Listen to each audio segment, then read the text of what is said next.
Billy Crystal stood outside the crime scene, tears in his eyes, staring at the home where his best friend just died.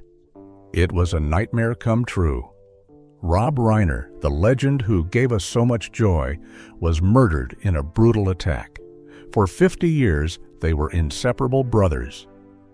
Now, Billy Crystal is left with a broken heart, standing in the silence where the laughter used to be. The phone call that stopped time. Imagine you are sitting at home on a lazy Sunday afternoon.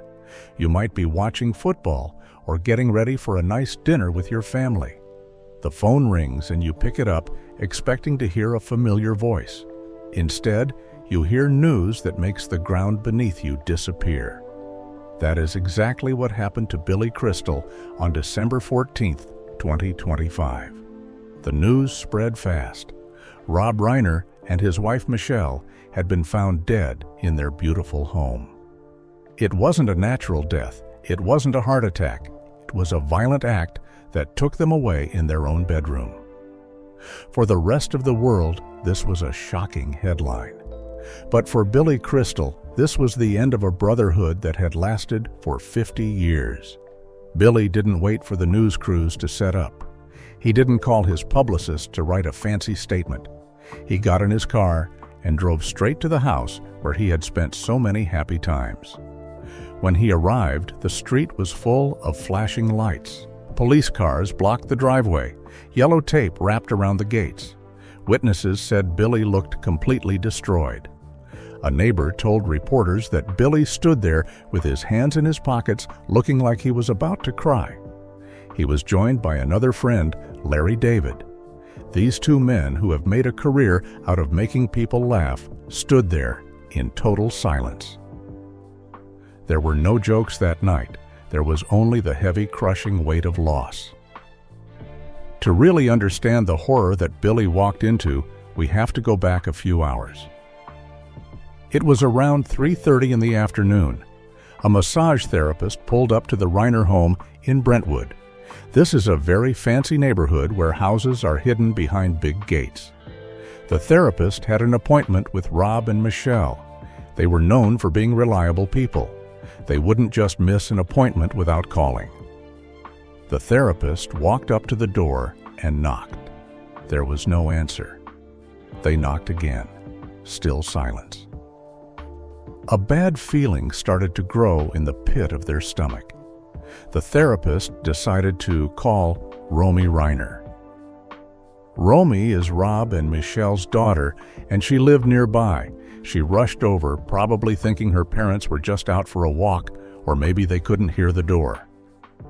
Romy went into the house. She walked through the quiet halls calling out for her mom and dad.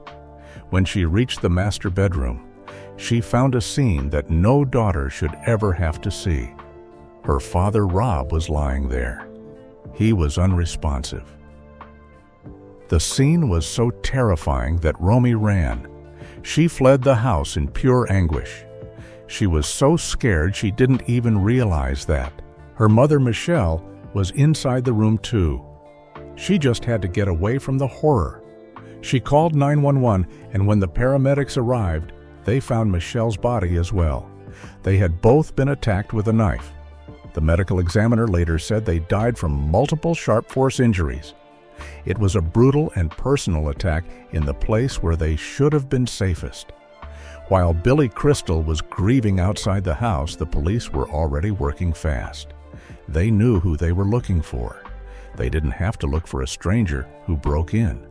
They were looking for someone who lived in the guest house. They were looking for Rob and Michelle's son, Nick Reiner. You might think that someone who just did something this terrible would be running for the border. You might think he would be hiding in the woods or trying to get away. But Nick Reiner wasn't doing any of that. Security cameras caught him just hours after the murders, and the video is chilling because of how normal it looks. He was at a gas station. He walked into the store calmly. He wasn't running. He wasn't looking over his shoulder. He walked down the aisle and grabbed a drink. He paid for it at the counter. He looked completely empty. It was like he was just going about a normal Sunday night. He walked out of the store and drank his beverage. It is almost like he was in a trance or disconnected from reality. Police found him that same night at Exposition Park. This is near the University of Southern California, which is about 15 miles away from the crime scene. When the officers approached him, he didn't run. He didn't fight back. He just surrendered. It was over. The son of a Hollywood legend was in handcuffs accused of doing the unthinkable to the people who gave him life. A friendship that defined a generation. Why was Billy Crystal the first one there? Why did he look so broken? To understand his pain, you have to understand the love between these two men. Billy and Rob were soulmates. Their story goes all the way back to 1975. Rob Reiner was already a massive star. He played a character named Meathead on the biggest show on television called All in the Family. Everyone in America knew who he was. Billy Crystal was just starting out. He was a young comedian trying to get his big break. Billy got cast in a guest role on the show. He was supposed to play a character named Al Bender. In the script, Al was Meathead's best friend. Billy was nervous. He walked onto the set, terrified of messing up. But then he met Rob. Rob didn't act like a big shot. He was warm. He was kind. Billy later said that Rob was genial and easy to talk to. They started acting together, and it was like electricity. They had an instant connection. It was like they had known each other for 1,000 years. After they finished filming the scene, Billy said to Rob that it felt right on stage, so why don't they continue this in their real lives? Rob smiled and agreed. From that day on, they were inseparable. They didn't just work together. They lived life together. They spent holidays together. They went on vacations together. They watched their children grow up together. Billy called Rob's dad, the legendary Carl Reiner, his uncle. Rob was Billy's dearest friend. When you lose a friend like that, you don't just lose a person. You lose a giant part of your own history. Their friendship gave us some of the greatest moments in movie history. Did you know that the funniest scenes in the movie The Princess Bride happened because these two loved each other so much? Rob Reiner was the director of that movie. He cast Billy as Miracle Max, the ancient wizard who brings the hero back to life. Billy decided to go wild with the character. He brought pictures of his grandmother and an old baseball manager to the makeup artist. He wanted to look like a wrinkled old gnome. When the cameras started rolling, Billy threw out the script. He started improvising. He made up jokes about mutton lettuce and tomato sandwiches. He went on for hours just making things up. Rob Reiner was laughing so hard he was crying. He was actually ruining the takes. The sound guys had to tell him to leave the set because his laughter was getting on the recording. Rob had to go into another room and watch on a monitor just so they could film the scene. That is the sound of two best friends having the time of their lives. Then there was When Harry Met Sally. This is probably the most famous romantic comedy ever made. Rob Reiner directed it and Billy starred in it. But Rob almost didn't cast Billy. He was scared. He thought that if the movie was bad, it might ruin their friendship. He looked at other actors like Tom Hanks and Michael Keaton.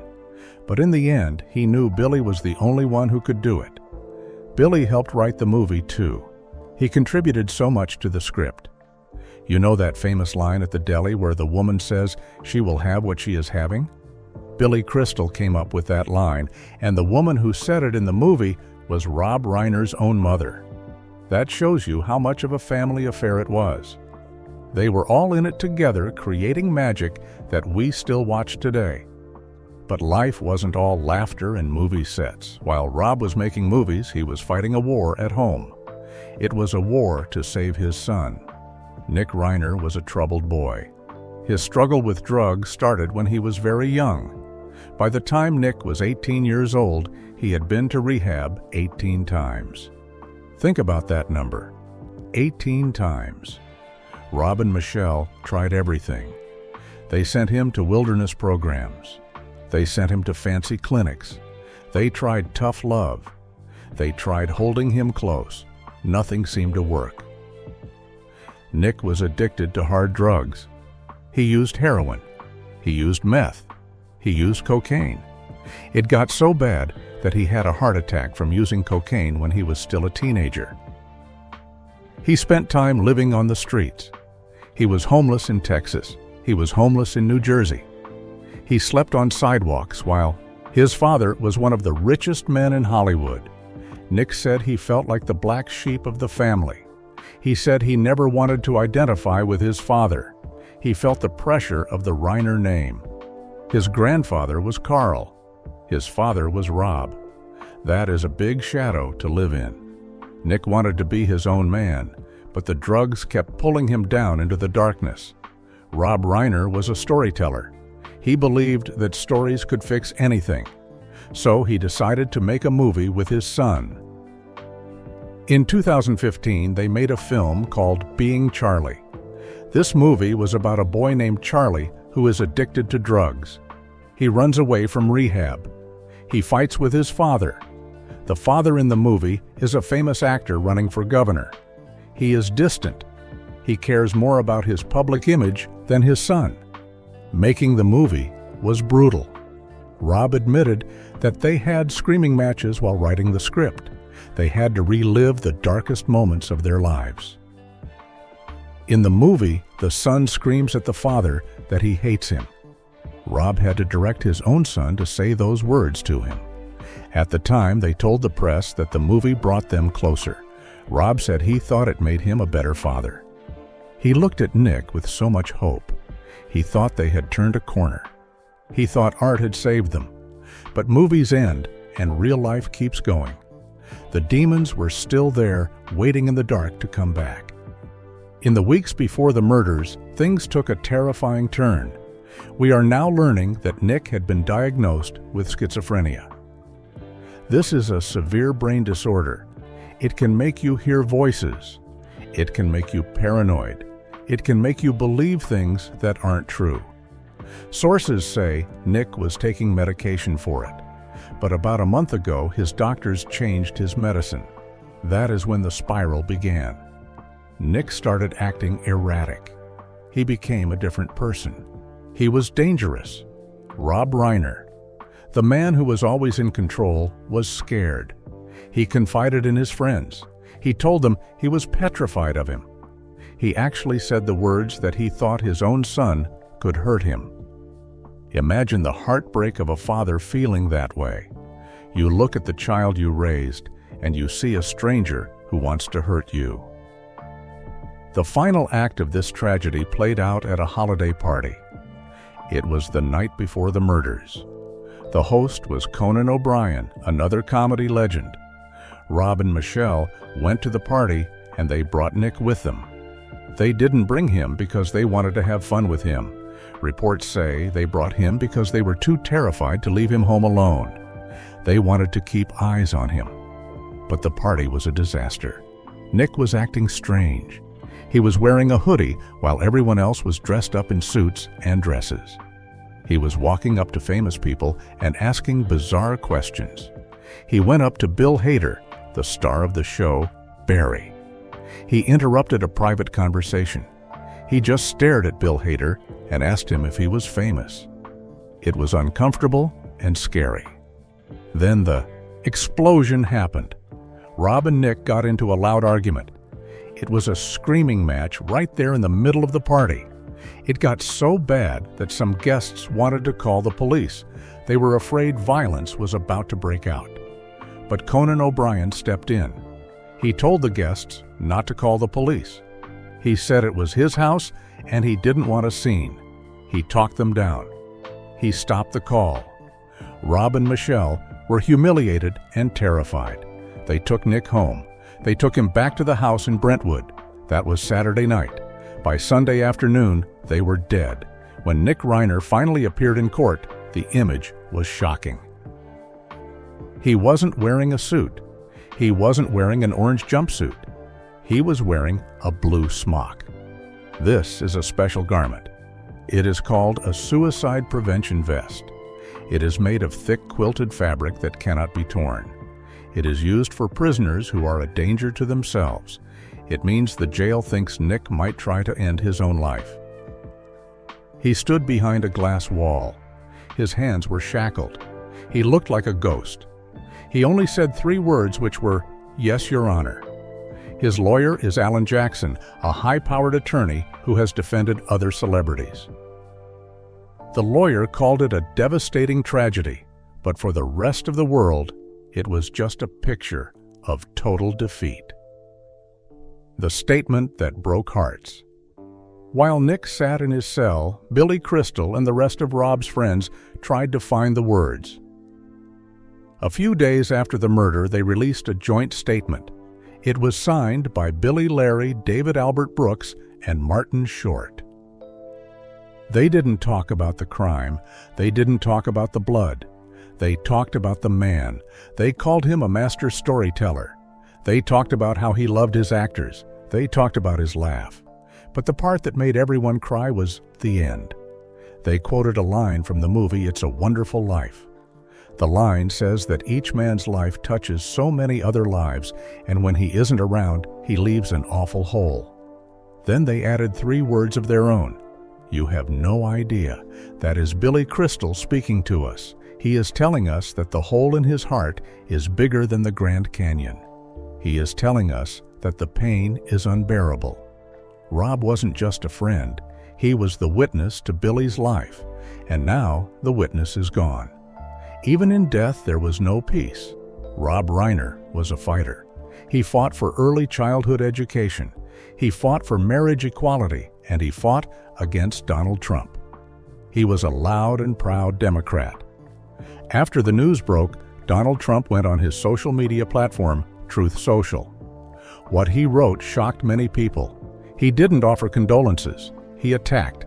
He called Rob tortured and struggling. And then he said that Rob died because of Trump derangement syndrome. He basically blamed Rob for his own murder. He said Rob's anger at him is what caused the tragedy. The backlash was instant. Senators called it sick. Whoopi Goldberg went on TV and asked if he could get any lower. People felt it was cruel to kick a man when he was down. But Rob's friends didn't engage. They knew Rob would have had a sharp comeback, but they chose dignity. They focused on the love, not the hate.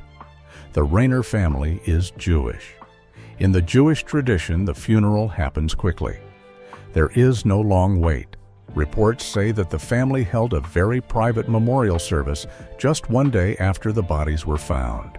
It wasn't a big Hollywood event. There were no cameras.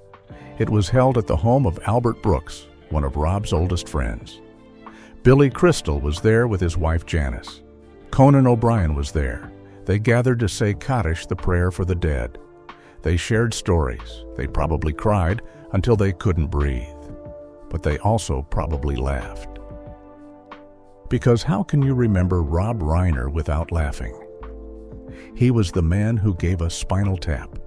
He was the man who gave us the line, "You can't handle the truth." He would have wanted them to smile through the tears. The story isn't over. Now comes the long, slow march of justice. Nick Reiner is facing 2 counts of first-degree murder. The police added special circumstances. This is a legal term.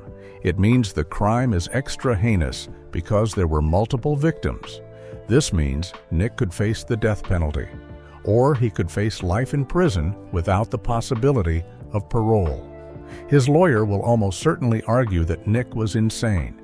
He will bring up the schizophrenia. He will bring up the medication change. He will say that Nick didn't know what he was doing. It will be a battle of experts. Doctors will testify about his brain. Friends will testify about his behavior. And in the middle of it all, Rob's other children, Jake and Romy, will have to watch. They have to watch their brother on trial for killing their parents. It is a torture that will never end. Rob Reiner had a gift. He knew how to find the human truth in every story. Think about the movie Stand By Me. It is about 4 boys on a journey. It is funny and crude, but it is also deeply sad and beautiful. It captures that moment in childhood when you realize the world is big and sometimes scary. Rob Reiner put his heart into that movie. Think about Misery. He took a Stephen King book and made it into a masterpiece of tension. He knew exactly how to make us scared without using cheap tricks. And of course, think about When Harry Met Sally. That movie changed how we look at relationships. It asked if men and women can really be friends, and it gave us Billy Crystal in his greatest role. That movie is a testament to their friendship. The chemistry you see on screen is real. It is the chemistry of two men who loved each other like brothers. The final meeting. There is one small detail that makes this whole thing even sadder. Rob Reiner gave an interview just before he died. He was talking about the sequel to This Is Spinal Tap, which is coming out soon. He mentioned Billy Crystal. He said that Billy has a small part in the new movie, and then he said something that breaks your heart now. He said he still sees Billy all the time. He said, "I had breakfast with him 2 days ago." 2 days, just 2 days before he was killed, Rob and Billy were sitting together having breakfast. They were probably laughing. They were probably talking about their grandkids. They were probably making plans for the future. They didn't know it was the last time. They didn't know the clock was ticking. That breakfast is now a precious memory that Billy will hold on to forever.